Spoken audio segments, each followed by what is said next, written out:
The wind came down off the Bitterroot Bluffs that spring of 1884, carrying the smell of turned earth and the promise of trouble, and Gertrude Bristol stood on the porch of her ranch house with a rifle across her arm, watching a stranger's wagon climb the rutted road toward her gate.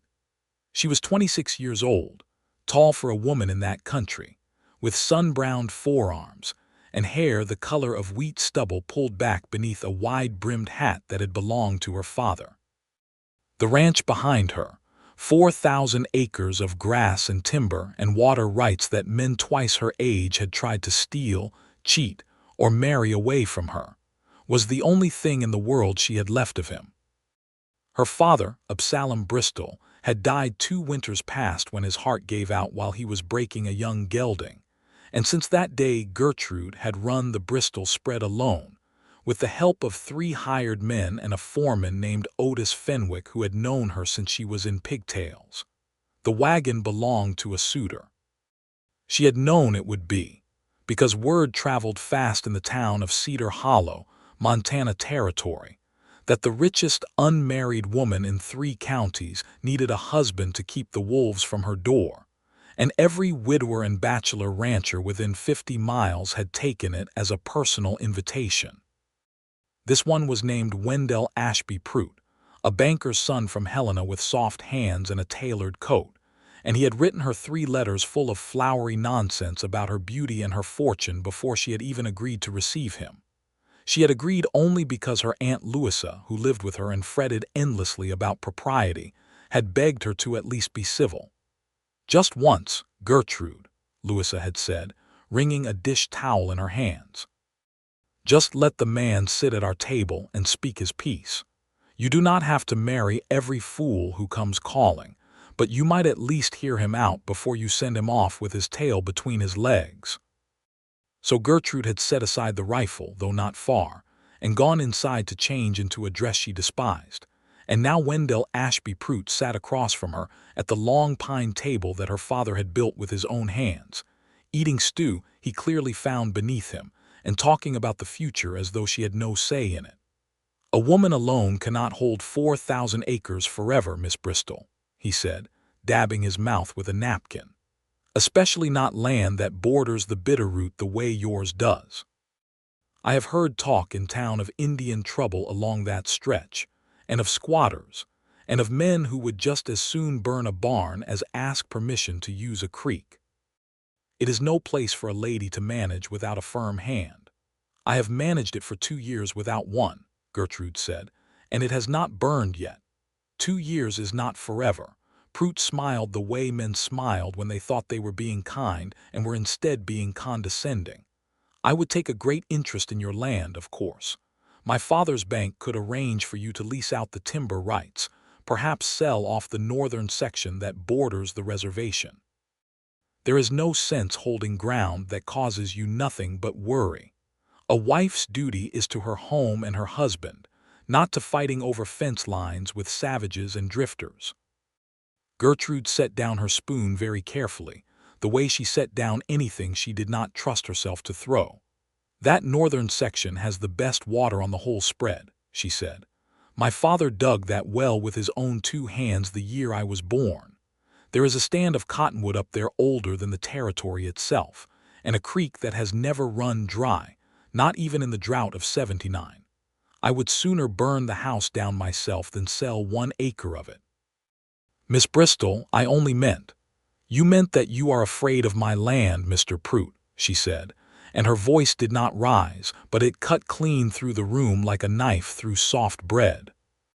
"You are afraid of the Blackfeet who ride through in the autumn to hunt, though they have never once raised a hand against my family. You are afraid of the wolves in the high timber, and the flash floods in the spring and the long winters when the snow comes up past a man's waist. You want to marry my acres and then run from them the first chance you get, and hide behind a desk in Helena while some hired man does the work you are too soft to do yourself." Pruitt's face went the color of a boiled ham. "That is an unfair characterization. I won't marry a man who fears my land," Gertrude said, standing now, her chair scraping back against the floorboards. I would rather die an old maid with dirt under my nails than spend my life married to a man who wants to sell off the very ground my father is buried under. Good evening, Mr. Pruitt. Otis will see you to your wagon." Aunt Louisa made a small strangled sound of despair from the head of the table, but Gertrude did not look back as she walked out onto the porch, the screen door banging shut behind her, and stood in the cooling evening air listening to the sound of Wendell Ashby Pruitt's boots stomping across her floor and his voice muttering something uncharitable about headstrong women who would end up alone and serve them right. She did not care. She had heard worse.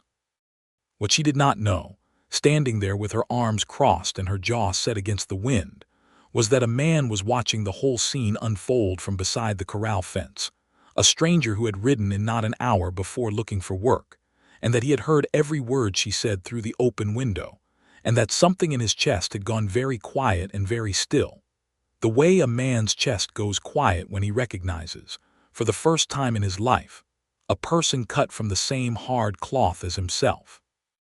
Phineas Crawford was 29 years old, a drifter by trade and a cowhand by necessity, who had spent the better part of the last decade moving from ranch to ranch across Montana and Wyoming territory, breaking horses and mending fence, and never staying anywhere long enough to plant so much as a garden. He had come to Cedar Hollow because a man in a saloon in Bozeman had told him the Bristol ranch was hiring, and because Phineas had exactly $11 to his name, and a horse that was getting old and a growing tiredness in his bones that told him he could not keep drifting forever, though he had not yet found a reason to stop. He stood now with his hat in his hands, having just watched the banker's son come storming out of the house and climb into his fine wagon and drive off down the road at a pace that suggested he never intended to return, and he found himself smiling in a way he had not smiled in a long while. "You find something funny, mister." Gertrude had come down off the porch and was standing near the corral, arms still crossed, watching him with the particular suspicion of a woman who had learned not to trust strangers who smiled at her misfortune. "No, ma'am," Phineas said, and then, because he had never been much good at lying, added, "Well, yes, ma'am, a little. I couldn't help but hear what you said to that fellow through the window, and you found it amusing." "I found it right," he said. "There's not many folks, man or woman, who'd turn away that kind of money on principle. Most would take the bank and figure the land could look after itself." Gertrude studied him. He was not a handsome man in the way the town boys were handsome, all clean jaws and store-bought clothes, but there was something solid about him, something in the set of his shoulders and the calluses she could see even at a distance on his hands, that spoke of a man who had done honest work his whole life and never once been afraid of it. "You looking for something, mister, or just passing judgment on my supper-table conversations?" "Name's Phineas Crawford," he said, stepping forward and extending a hand that she did not take. "I heard tell you might be hiring hands. I can break horses, mend fence, ride line in weather that keep most men indoors, and I don't talk much unless there's something worth saying." "That last part remains to be seen," Gertrude said, but there was the faintest crack of something that might have been amusement in her voice. "Otis Fenwick handles the hiring. He's down at the bunkhouse. Tell him I said to give you a trial 3 days, no pay if you don't work out. Fair enough. And Mr. Crawford." "Ma'am, whatever you heard through that window stays inside these fences. I don't need the whole territory talking about how I run off suitors like stray dogs." Phineas allowed himself the smallest of smiles. "Ma'am, if a man's foolish enough to fear good land and a woman with the sense to defend it, I don't reckon that's a story worth telling anyhow. Not much of a story there. It only gets interesting when somebody stays." He touched the brim of his hat and walked off toward the bunkhouse, leaving Gertrude standing by the corral with an unfamiliar warmth creeping up the back of her neck that she told herself, quite firmly, was nothing at all. The 3 days of trial work stretched into a week, and the week into a month, and by the time the cottonwoods along the northern creek had gone from bare branches to full green leaf, Phineas Crawford had become simply one of the Bristol Ranch hands, a fixture at the long table for supper, a quiet strength in the branding pen and out on the range. He did not talk much, as he had promised, but when he did speak it was worth the waiting, and Gertrude found herself, against every instinct of self-preservation she owned, listening for the sound of his voice across the yard. She told herself it was nothing more than a rancher's appreciation for a good hand. He had a gift with the horses that even Otis Fenwick, who had broken more broncs than any man in the valley, admitted was rare. He could calm a spooked animal with nothing more than a low murmur and the flat of his palm against its neck, and Gertrude had seen him spend an entire evening in the corral with a filly that had thrown every other rider in the outfit, not fighting the animal but simply standing near it, letting it grow accustomed to his presence, until by full dark the horse was following him around the pen like a dog. "You've got a patience most men don't," she told him one evening, leaning against the corral rail with her arms folded, watching him work the filly in the fading light. "Learned it the hard way," Phineas said, not looking away from the horse. "My daddy used to say a man who fights a horse is fighting himself. The horse ain't the enemy. Fear's the enemy. You calm the fear, the horse comes along easy enough." Sounds like more than horse sense. Might be. He glanced at her then, just briefly, before turning back to the filly. "Works on people too, I expect, though I've had less practice at that." Gertrude felt something turn over in her chest at that, something she did not have a name for yet, and she pushed off from the rail and walked back toward the house before she could examine it too closely. But the weeks kept passing, and the closeness kept building, small moment by small moment, the way a creek carves a canyon not through any single flood but through years of patient water.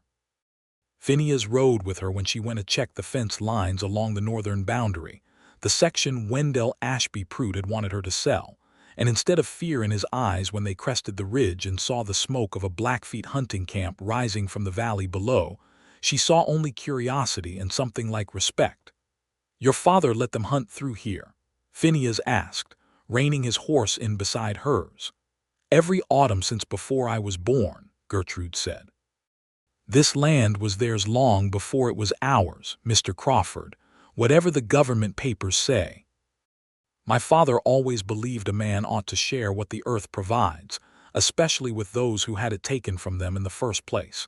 He made a peace with the leader of that band, a man named Two Elk Standing, back before I was old enough to remember, and it's held ever since.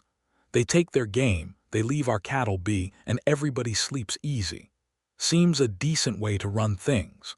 Most men in this territory would call it foolishness. They'd call it giving ground to savages." Gertrude's jaw tightened, the old anger rising in her the way it always did when she thought of the ignorance that passed for wisdom among so many of the ranchers she had grown up around. They'd rather see blood spilled over a few head of deer than admit that the people who lived here first might have more right to this ground than any of us with our fences and our deeds. "I don't call it foolishness," Phineas said quietly. "I call it the kind of thinking that keeps a man's conscience clean at night. My own family got run off good land in Missouri once, by men who had bigger guns and less right to it than we did. I know something of what it costs a person to watch their home get carved up by folks who never once asked permission." Gertrude looked at him then, really looked, and saw in his face not the polished emptiness of Wendell Ashby Pruitt or any of the other suitors who had come courting her acres and her cattle, but something that ran deeper, a man who understood loss and land and the particular ache of holding onto something the world seemed determined to take from you. "I'm sorry," she said, "about your family's land.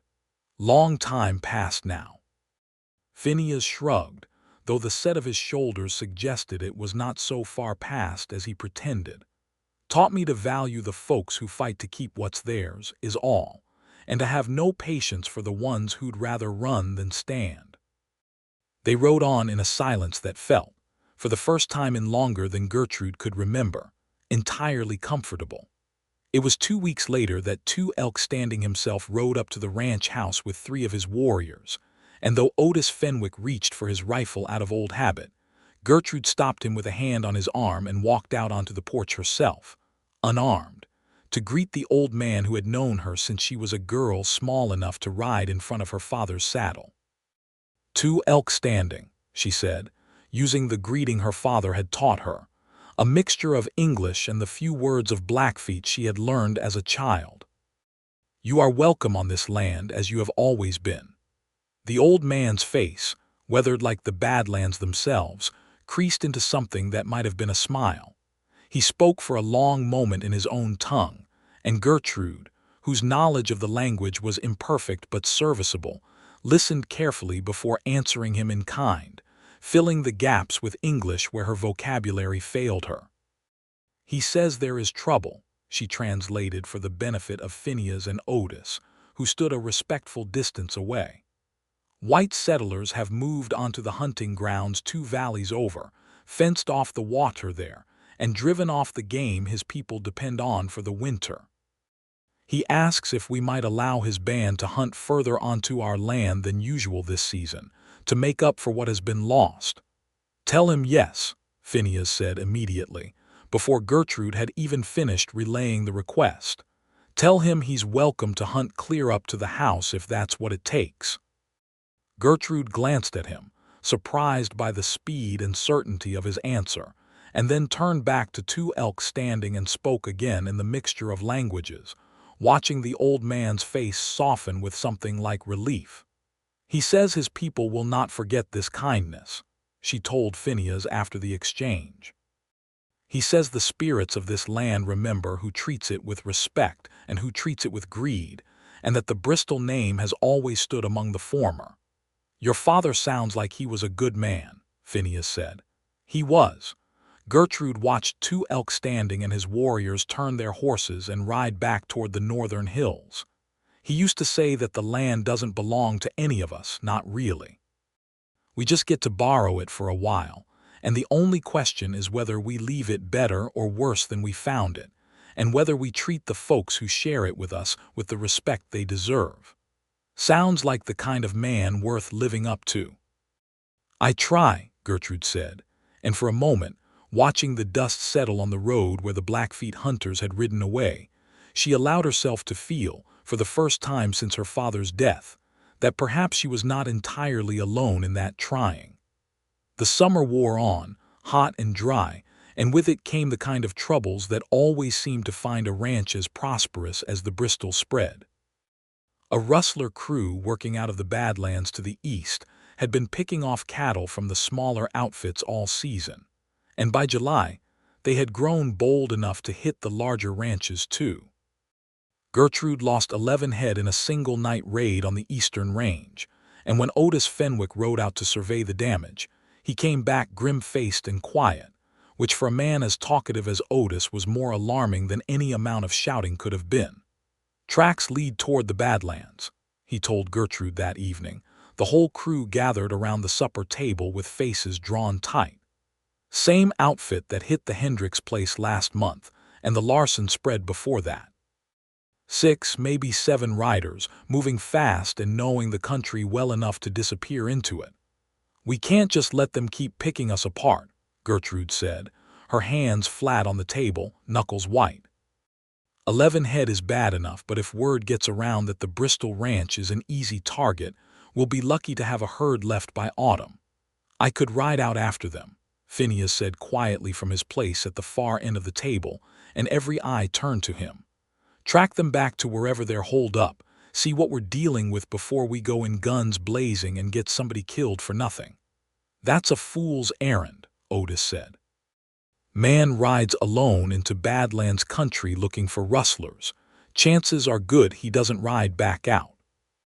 Chances are good the herd doesn't last the season if somebody doesn't do something," Phineas countered, and there was a steadiness in his voice that reminded Gertrude, not for the first time, of her father in the moments when he had made up his mind about something and would not be talked out of it. "I've tracked worse men in worse country. Give me 2 days.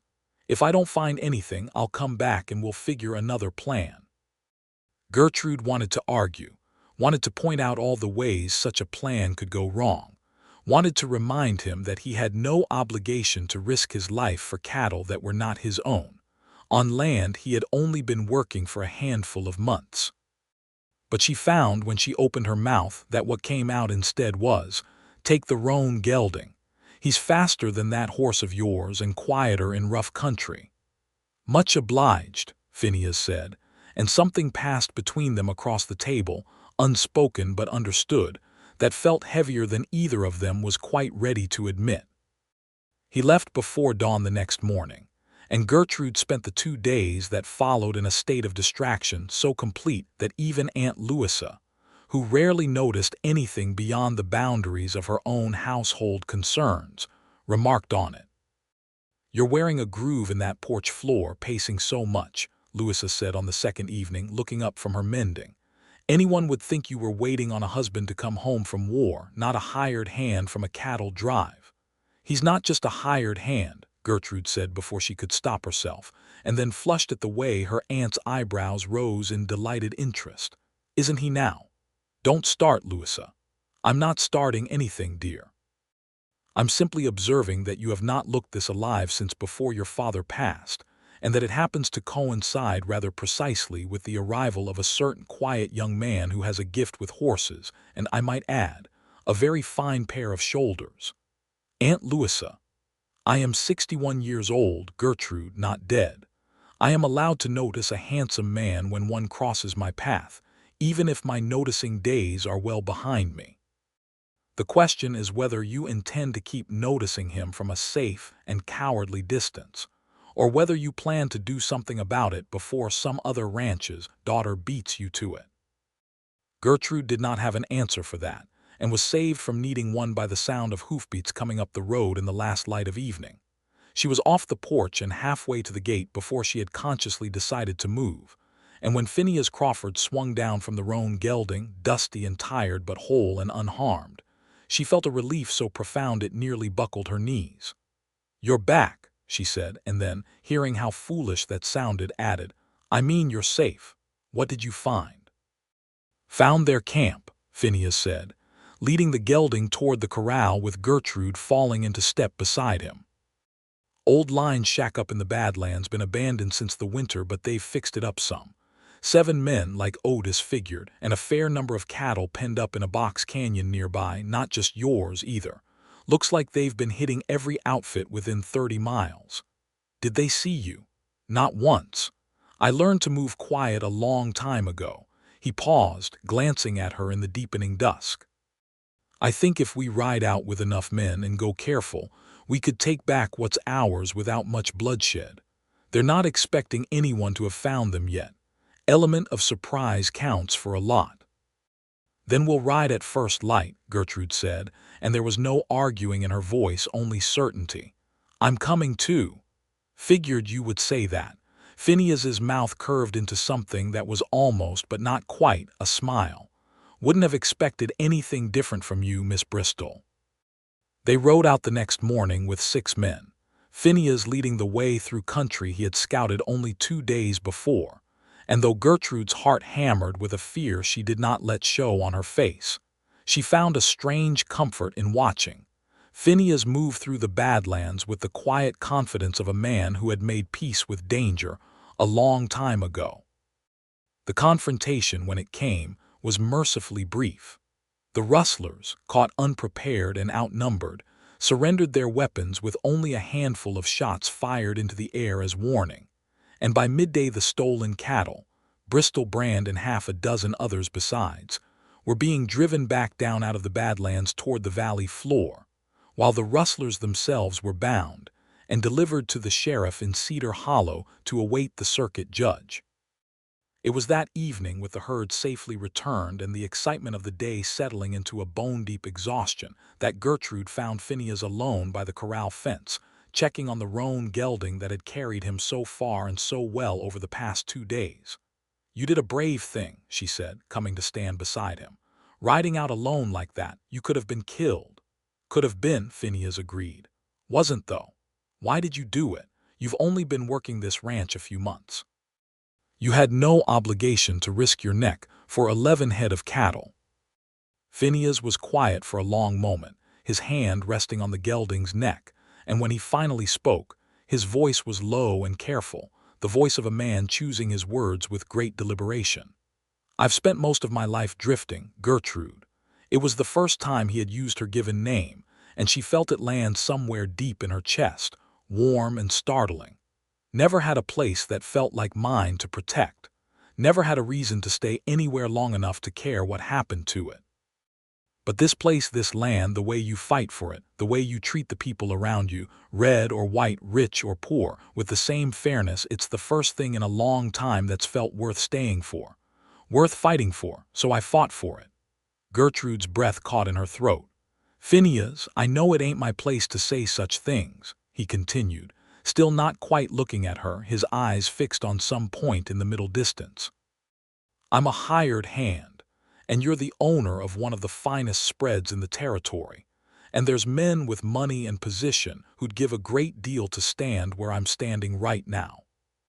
But I've watched you these past months, watched you run this ranch better than most men twice your age could manage, watched you show kindness to folks the rest of this territory would just as soon forget, and I don't reckon I've ever admired anyone the way I admire you." "Phineas Crawford," Gertrude said, and her voice trembled slightly, though whether from fear or something else entirely she could not have said, "are you telling me you're sweet on me?" He turned then, finally, to look at her directly, and in the fading light she could see the vulnerability in his face. A man who had spent his whole life guarding himself against attachment now laying himself bare before her. "I reckon I am," he said. "Been sweet on you since I stood by that corral fence and heard you tell that banker's son you wouldn't marry a man who feared your land. Never heard a woman speak with such conviction in all my days. Never met anyone, man or woman, who loved a piece of ground the way you love this one, unless it's how I've come to feel about it too, these past months. And somewhere along the way, watching you fight for this place, I started thinking maybe I wasn't just falling for the land anymore." Gertrude closed the distance between them without quite deciding to do so, until she was close enough to see the flecks of gold in his brown eyes, close enough to feel the warmth radiating off him after the long day's ride. "I told that banker's son I wouldn't marry a man who feared my land," she said softly. "I never said anything about a man who loved it as much as I do. Is that an invitation, Miss Bristol?" "It might be, Mr. Crawford. Depends on what you intend to do about it." What he did about it was lean down and kiss her, gently at first and then with a growing certainty, there beside the corral fence in the last light of a Montana evening, with the roan gelding shifting its weight nearby, and the mountains turning purple against a sky gone gold and rose, and Gertrude Bristol, who had sworn off every suitor who had come sniffing around her fortune, found herself kissing back with a fervor that surprised her, her hands coming up to rest against his chest, feeling the steady drumbeat of his heart beneath her palms. When they finally parted, breathless and smiling in a way that neither of them had smiled in longer than they cared to admit, Phineas rested his forehead against hers and said, "I ain't got much to offer you, Gertrude. $11 and a good horse and a strong back is about the whole of it." "I don't need what you have," Gertrude said. "I need who you are. And I have never in my life met a man who wasn't afraid of this land or of me, until you rode up looking for work with nothing but $11 and a tired horse to your name. Then I reckon we understand each other. I reckon we do."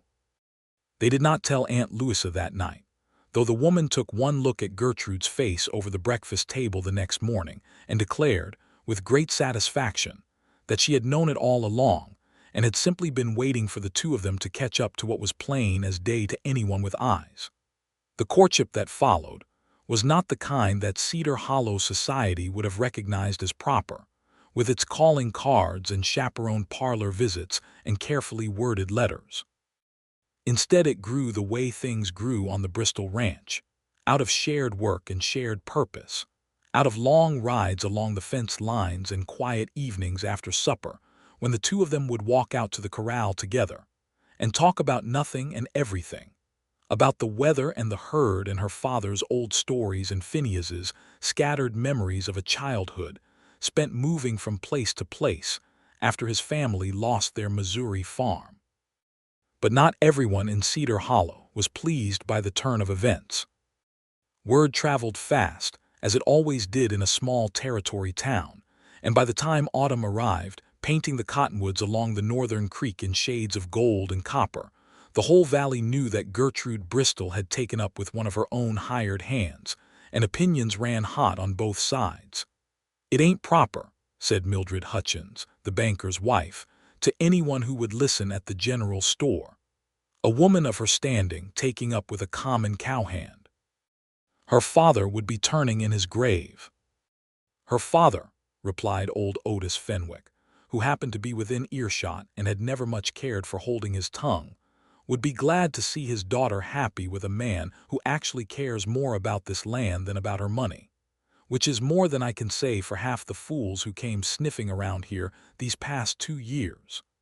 But the strongest opposition came not from town gossip, but from a more immediate and unexpected source. Wendell Ashby Pruitt, having licked his wounds after his rejection, had spent the summer nursing both his pride and a growing resentment, and when word reached him in Helena that Gertrude Bristol had taken up with a drifter, a nobody, a man with no name and no fortune and no standing whatsoever, something in him curdled into something uglier than mere wounded vanity. He arrived at the Bristol ranch on a crisp October morning, not with flowers or fine words this time, but with a lawyer in tow, and a folder of papers that he claimed proved irregularities in the original land grant that had established the Bristol claim decades before. "Your father's original survey was improperly filed," Pruitt announced to Gertrude on the porch, while Phineas stood nearby with his jaw tight and his hands curled into fists at his sides, though he said nothing, letting Gertrude handle the confrontation in her own way. "My father's bank has been reviewing old land records, and it appears there is a discrepancy in the boundary lines that could call the entire claim into question. It would be a shame for you to lose everything over a clerical error from 20 years ago, Miss Bristol. A shame that could easily be avoided, of course, if you were willing to reconsider certain arrangements." Gertrude's eyes went cold as winter ice. "You're threatening to steal my land because I rejected you. I am simply pointing out a legal reality," Pruitt said smoothly. "My father's bank holds considerable influence with the Territorial Land Office. A word from him could see this matter resolved quietly in your favor in exchange for certain considerations. Or it could see the matter dragged through the courts for years, at great expense, with no guarantee of outcome. I would think carefully before you dismiss my offer a second time, Miss Bristol. Especially given your current companion." His eyes flicked toward Phineas with unmistakable contempt. "A man with no standing to defend a claim on your behalf should things go poorly." "Get off my land," Gertrude said, her voice shaking now not with fear, but with a fury so complete it had gone beyond shouting into something colder and more dangerous. "Get off my land before I have my men escort you off it. You're making a mistake." "The mistake," Phineas said, stepping forward at last, his voice carrying a warning that had not been there before, low and even and utterly serious, "was you thinking you could bully a woman out of what's rightfully hers just because she had the good sense to turn down a coward. Miss Bristol asked you to leave. I'd suggest you do so, before I forget my manners."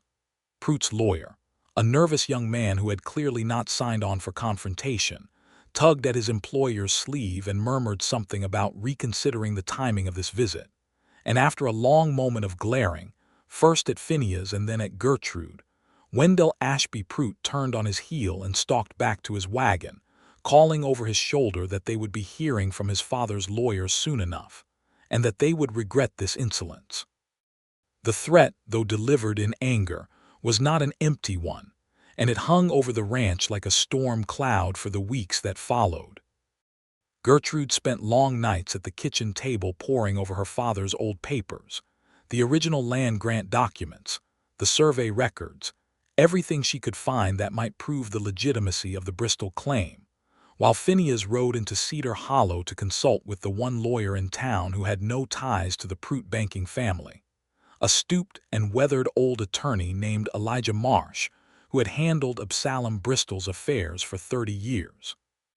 "Your father's claim is sound," Elijah Marsh assured them both, spreading yellowed papers across his cluttered desk. "I filed these documents myself back in '68, and I filed them properly. Any discrepancy Pruitt's bank claims to have found is either a fabrication or an honest error that can be easily corrected. But I'll not lie to you, Gertrude. A man with Pruitt's money and connections could make a great deal of trouble for you regardless of the merits, simply by dragging things through the territorial courts long enough to bleed you dry with legal fees." "Then we fight it," Gertrude said. "Whatever it takes, however long it takes. This land is not for sale, and it is certainly not for surrender." "That's the spirit your father would have wanted," Elijah Marsh said, smiling faintly.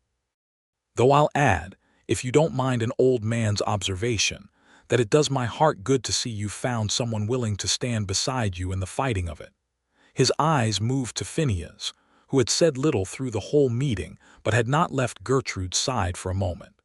"Your father always said the right man for you would be one who loved the land as much as he loved you, Gertrude. Looks to me like he might have been right."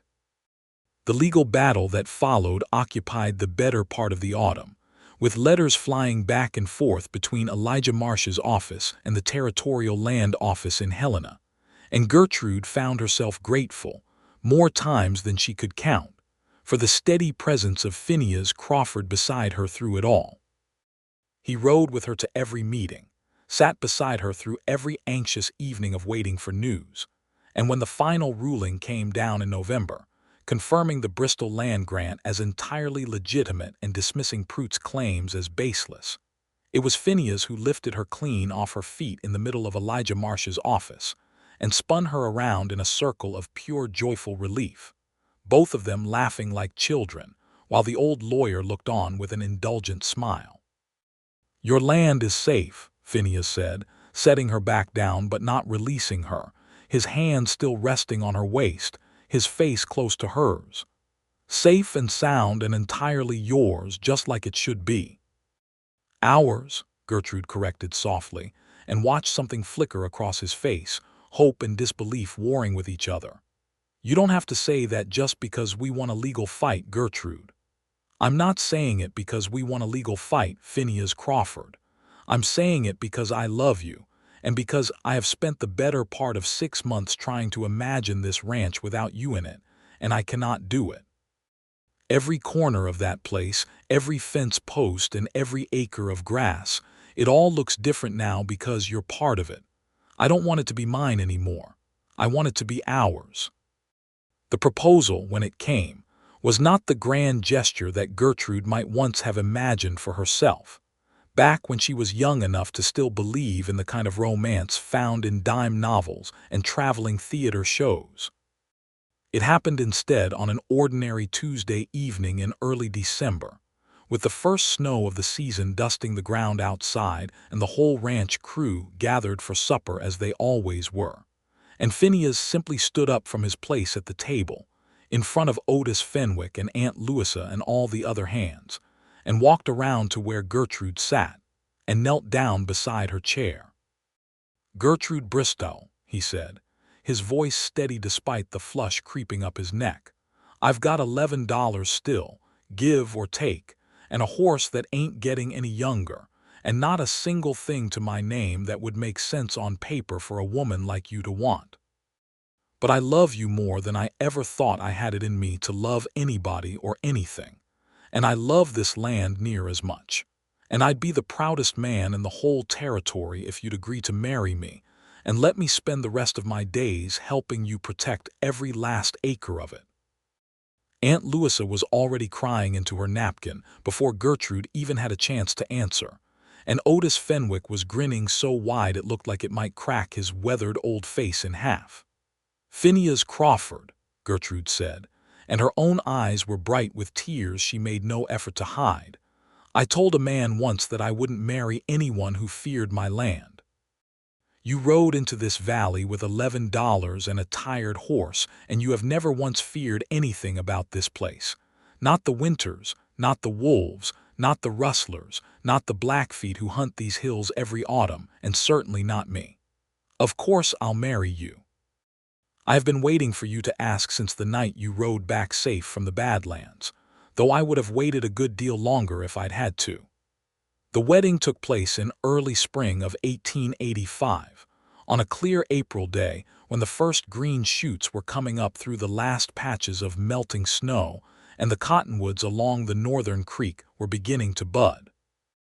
Elijah Marsh, who had a preacher's license from his younger days before he had turned to the practice of law, performed the ceremony himself, out beside the very corral fence where Phineas had first confessed his feelings, with 2 elk standing and several members of his band in attendance as honored guests, having ridden 2 days to be present for the joining of 2 people whose families had shown their people such rare kindness over the years. Gertrude wore a simple white dress that Aunt Louisa had helped her sew over the preceding weeks, nothing fancy or fashionable in the way of the Helena Society weddings, but beautiful in its simplicity. And when she walked out to stand beside Phineas in front of the assembled crowd of ranch hands and neighbors and Blackfeet guests, she carried in her hands a small bouquet of the first wildflowers to bloom along the creek bank, gathered that very morning. Phineas, for his part, had traded his usual work clothes for a suit that Otis Fenwick had loaned him, slightly too large in the shoulders but pressed and clean, and when he saw Gertrude walking toward him across the yard, something in his face broke open with such raw and undisguised love that several of the older women present, including Aunt Louisa, found themselves reaching for their handkerchiefs before the ceremony had even properly begun. Do you, Phineas Crawford, take this woman, this land, and everything that comes with both, for better or worse, through drought and flood and every winter the territory sees fit to send your way? Elijah Marsh asked, having added his own particular flourish to the traditional vows that seemed entirely fitting for the occasion. I do, Phineas said, his voice steady and sure. All of it. Every acre, every winter, every fight worth fighting. I do. And do you, Gertrude Bristol, take this man, who has never once feared your land nor you, to be your husband and your partner in the protecting of everything your father built? I do, Gertrude said, and there was no hesitation in her at all, only certainty, the same certainty she had felt the night she turned away Wendell Ashby Pruitt, and the same certainty that had grown, month by month, into something even stronger. I do, with my whole heart.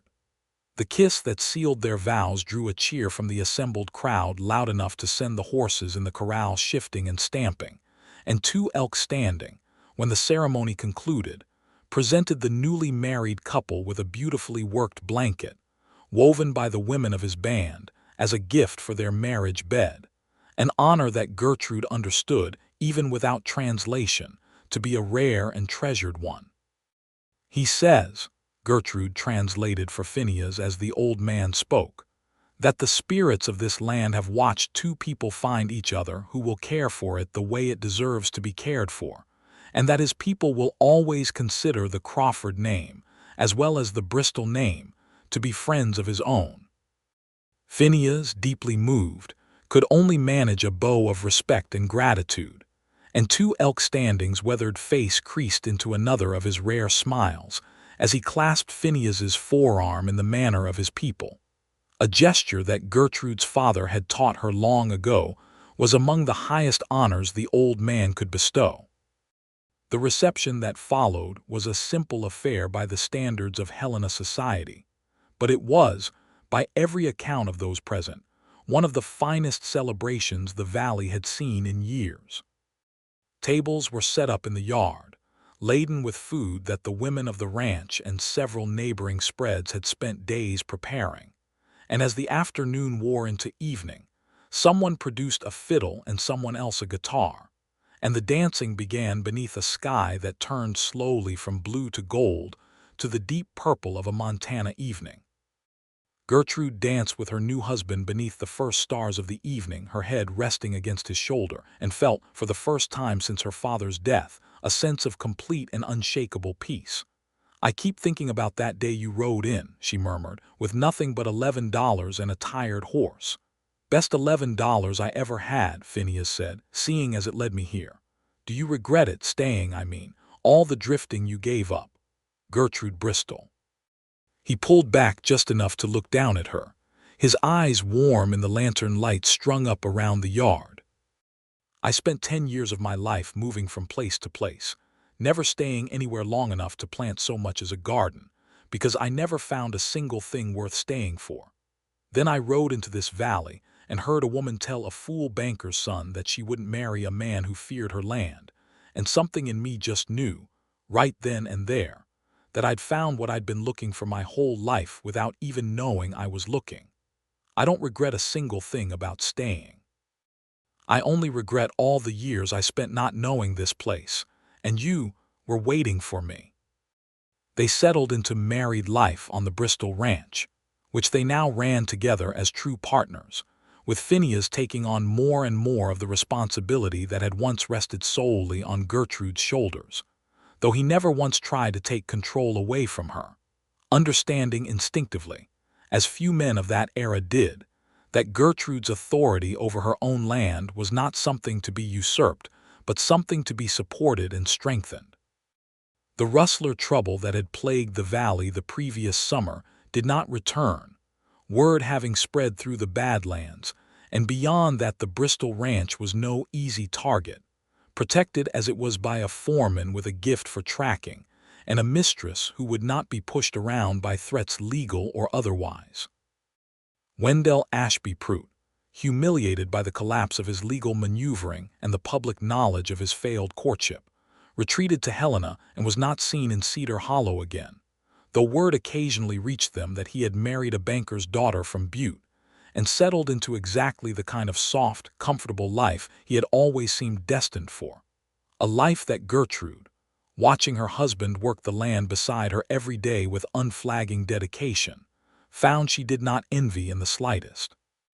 The seasons turned, one into the next, and the ranch prospered under their combined stewardship.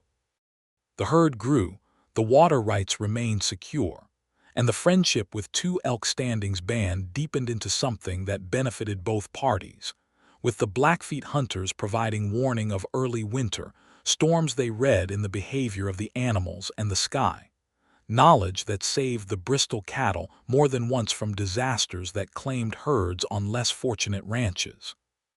In the autumn of 1886, a year and a half after their wedding, Gertrude discovered she was carrying their first child, and the news filled the ranch house with a joy that even Aunt Louisa, who had seen a great deal of life's disappointments over her 60-odd years, declared was the finest thing she had witnessed in all her time in the territory. "A child," Phineas kept saying, in the weeks after Gertrude told him, as though he could not quite believe his own good fortune. "A child of our own to grow up on this land. You'll have to teach him to ride before he can walk properly at this rate," Gertrude teased him, watching the way he could not stop smiling. "Or her. It might be a daughter, Phineas, and I'll expect you to teach her every bit as thoroughly as any son."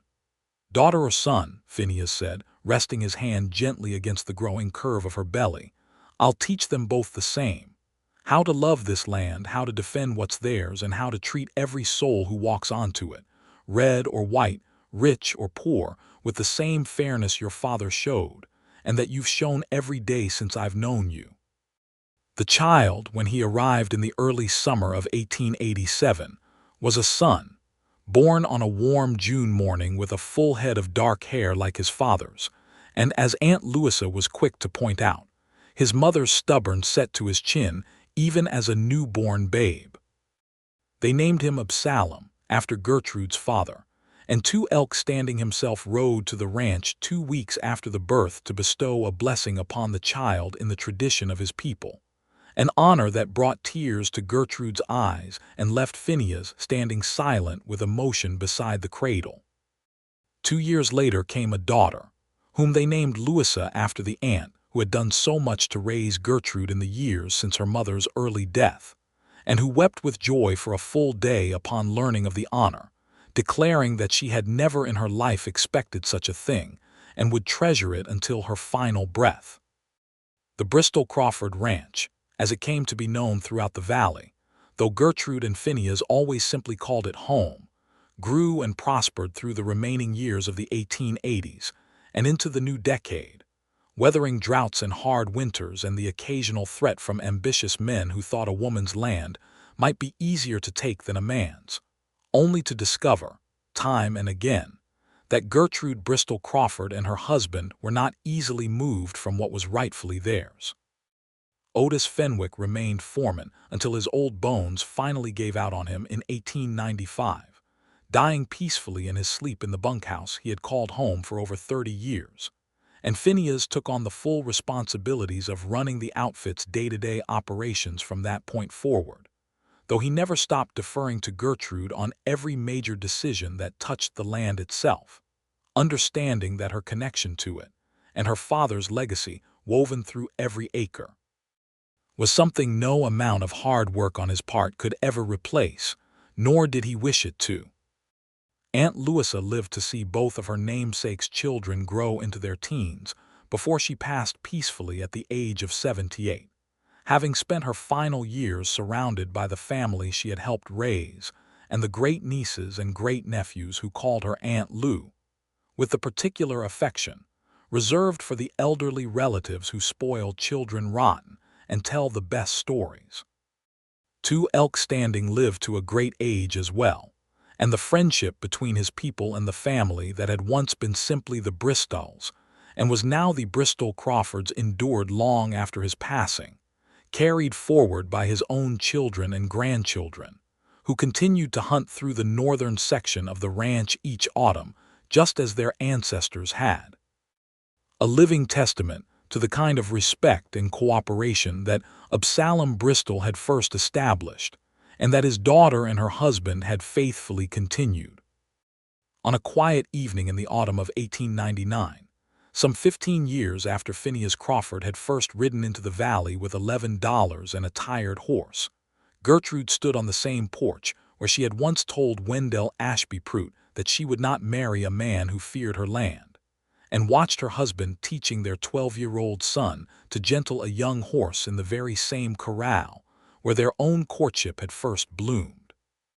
Their daughter, now 10, sat perched on the fence rail beside them, offering opinions on the horse's temperament with the same confidence her mother had always shown, while a younger son, born 4 years after his sister, and named Otis after the foreman who had loved them all so well, toddled in the dust nearby under the watchful eye of a hired girl. Phineas glanced up from the corral and caught Gertrude watching, and even after 15 years of marriage, even after all the seasons and struggles and joys they had shared, his face still lit with that same unguarded love she had first glimpsed the evening he confessed his feelings beside this very fence. "You look like you're thinking hard about something," he called to her.